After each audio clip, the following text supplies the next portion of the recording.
foreign policy, national security. In particular, I urge the incoming Biden administration to be tough on China, but in a smarter, more multilateral way than the Trump administration was. What was immediately clear in our discussion is that President-elect Biden's foreign policy and national security team are exceptionally qualified, accomplished individuals with the expertise to protect our nation and advance American interests abroad. In addition to Tony Blinken and Avril Haines, she corrected my pronunciation, it's Avril, President-elect Biden continues to roll out an impressive slate of nominees to his cabinet and other key administrative positions. Now, after all we went through over the past 4 years, I would expect that almost all of President-elect Biden's nominees would be widely acceptable to the Senate. After all, Republican senators looked the other way and confirmed several of Donald Trump's unqualified, ethically compromised, and scandal-plagued appointees. Republicans argued that a president deserves broad deference when it comes to the cabinet and official appointments. Well, Republicans ought to give President-elect Biden the same deference. But we're already seeing more pearl clutching about overblown complaints from Republican senators who conveniently ignored scandal after scandal in the Trump administration. Honestly, the hypocrisy is astounding. After spending 4 years pretending they didn't see the latest insane tweet from President Trump, Republican senators have just found the passwords to their Twitter accounts, since they're now suddenly concerned about what's being said about them on Twitter. But after the caliber of nominees that this Republican majority confirmed over the past 4 years, it would be impossible to take them seriously. The Senate committees should prepare to hold hearings on President-elect Biden's nominees in January, immediately after the Georgia elections. That's what the Senate did for President Trump and for President Obama. That's what the Senate must do for President-elect Biden as well. Our nation's facing unprecedented crises. We need the next administration to hit the ground running to tackle these multiple challenges. That means ensuring that on January 20th, 2021, President Joe Biden and Vice President Kamala Harris have much of their team in place. I hope my Republican colleagues will look at Joe Biden's nominees based on their merits and their impressive credentials and not let petty political animus get in the way. Senator Menendez. Well, thank you, Mr. Leader. Look, I want to echo, particularly in the national security front, the leader's comments. This is about our nation's security and prosperity. It shouldn't be about politics. There's no question that the slate of nominees, particularly in the State Department, UN ambassador, and elsewhere, put forward by the President-elect are capable and qualified. Now, does the Senate have to do its due diligence and vet them? Of course.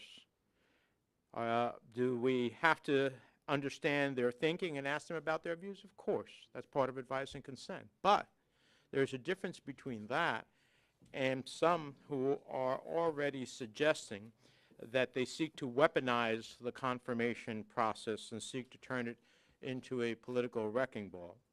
Those who ultimately, for their own purposes, as they may aspire for future election to the presidency of the United States, wants to use the vetting process in a way that undermines the very essence of what we need our nation to be able to do on day one, is that the American people deserve to have a government that not only looks like America, but that is up and running from day one to deal with the pandemic and the economic wreckage that has come from the pandemic, and to pursue our interests and extend our values around the globe. Today, I was on a panel with European parliamentarians, and the cry from all, and these are all people from the European Union, elected, different countries, different political beliefs and whatnot, but the one thing they want to see is America be back and engaged in the world.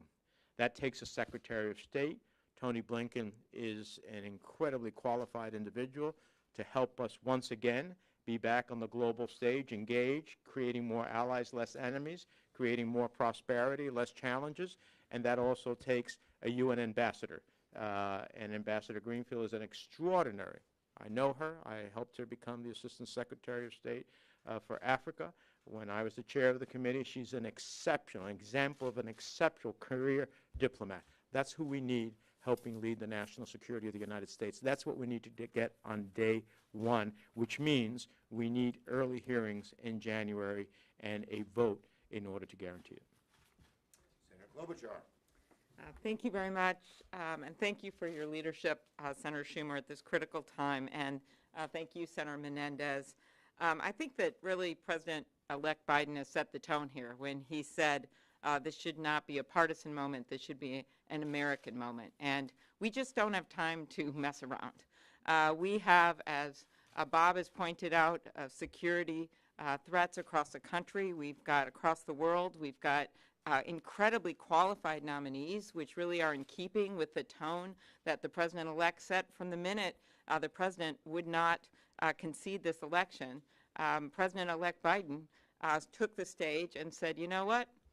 Give me a chance, people that voted for Donald Trump, and I'll give you a chance. He set that tone, and now you see that tone in these nominees, in people like Tony Blinken, in people like someone who won't come before us for confirmation, but I must mention because he's from Minnesota and used to work for me, Jake Sullivan.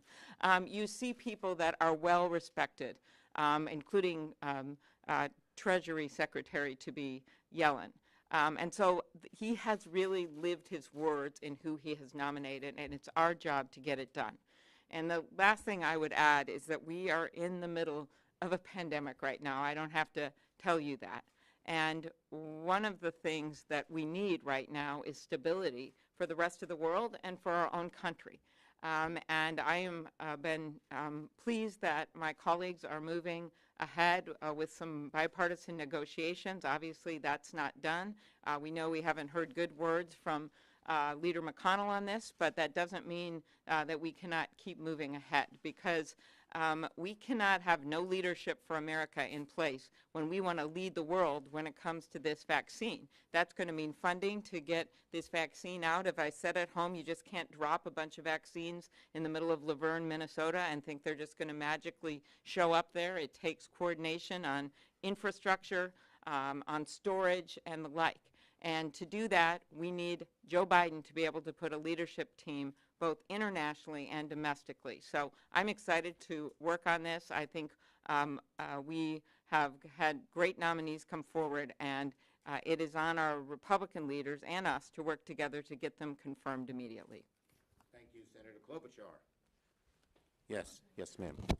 Questions. You sent a proposal to Leader McConnell on COVID relief last night. What was in it, and are you let going of the $2 trillion demands that you previously had? And also, I'd like you to respond to Attorney General Bill Barr saying there was no widespread fraud, please. Well, in response to Attorney General Bill Barr, I guess he's the next one to be fired, since he now, too, says there's no fraud. Trump seems to fire anyone in that regard. In the first, Speaker Pelosi and I sent yesterday a proposal to Leader McConnell in an effort to get things moving. I'm not going to get into the details. It was a private proposal to help us move the ball forward. But let's make no mistake about it. I just heard Leader McConnell say he's going to put another partisan proposal on the floor. He's going to talk to McCarthy and Trump and put something on the floor. The obvious fact of the matter is the biggest impediment to getting an agreement is the Republican leader refusing to negotiate in a bipartisan way. He knows darn well the House is Democratic majority. He knows darn well he needs Democratic votes in the Senate to get anything done, since a number of his people won't vote for any proposal. And yet he continues to negotiate in a partisan way. Speaker Pelosi and I sent him the proposal in a good faith effort to start to get him to negotiate in a bipartisan way. I always welcome and encourage my Democratic members to talk to Republican members, and there's another proposal that way. All are in efforts to get Leader McConnell to stop being so partisan, because the needs of people are desperate, desperate, desperate during this Christmas season and later. He indicated that he wants to add it to the must-pass government funding bill. Are you worried about getting jammed and that you've lost your negotiating power and you're going to have to accept whatever he comes up with the president? Let me just say, I hope McConnell will start doing things in a bipartisan way. Every time he's tried to do it in a partisan way, it has failed. Leader Schumer, it seems like there's a debate within the caucus about holding committee chairmanships and leadership positions. How do you plan to proceed as leader on this issue? Look, I think the bottom line is every 2 years, we have a robust discussion in our caucus about the caucus rules and what should be changed and what shouldn't be changed. And we're going to have another good discussion in the next few weeks.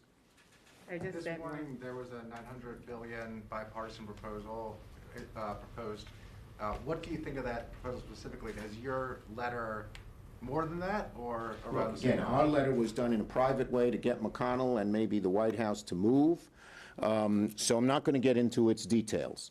The bottom line is that it's an effort to get things moving forward. As for the proposal that the bipartisan group of senators announced, as I said, I've always encouraged our Democratic senators to sit down with Republican senators and negotiate. And this is a good effort. I haven't seen all the details. They haven't come out with the details yet. But when Democrats and Republicans can get together, that's a good thing. And I hope Leader McConnell will heed that call. Yes. So, I'm assuming by this that Leader McConnell hasn't responded to your letter Not in yet. any sort We of hope way. he will. It was just What sent about yesterday. Secretary Mnuchin? Did he respond when he spoke? We on just, not yet. We hope they will give us a real response so we can get something done. Does this that he's putting up Next proposal on the question. floor Yep, indicate go that ahead. He's not engaged on this? Let's hope he'll negotiate in a bipartisan way. Thus far, every time he's done it in a partisan way, it hasn't worked. There's a Democratic House. They need Democratic votes in the Senate. I know that you've said you encourage your members to meet with Republicans, but this proposal they've put forward is a full $1 trillion less than what you all are proposing. So is it something that you all think as a Look, and conference we have to get see the behind? details. Bipartisan proposals, again, are what is needed to get things done. Can I just say one more thing? Yeah, go ahead, Amy. Yeah. I just, one thing I note about the earlier question about McConnell and whether he'll jam us and those things, do remember there were Republicans in that group, right? And while it is not nearly what we had asked for, there were Republicans that stood up and said they wanted this amount of money. So I wouldn't assume that everyone's just going to go down the path with Mitch McConnell this time when you have states like in Maine that have had so many small businesses close. There was a Yelp study out recently that showed 800 small businesses are closing a day. We have restaurants that have tried to hang in and can't do it anymore. We've got a vaccine around the corner, light at the end of the tunnel, but if we don't put the funding into it to get the distribution going and the storage going, we're not going to be able to recover like we want to. We've got the head of the Federal Reserve under Donald Trump, his appointment, Jerome Powell, saying it would be a tragedy if we didn't get something done. So I wouldn't just assume that everyone's going to go down his path this time. And I think that this bipartisan negotiation, while of course just a start and is significant to show that some people are willing to cross over to get something done, which Senator Schumer has been calling for from the beginning. Okay. Last one. Joe Biden said that on his first day of office, he will give transgender students access to sports, bathrooms, and locker rooms in accordance with their gender identity in all federally funded schools. Do you think he has the ability to do this, and do you agree with this decision? I agree with the decision, and I know he'll check things out thoroughly legally. Thank you, everybody.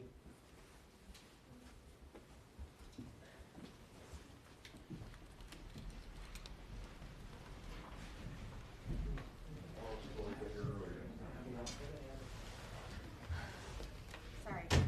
No, what I was about to say is I'm sorry I couldn't reframe your question fast enough to get it. That's what I was going to say. But I couldn't get. He was prepared for it.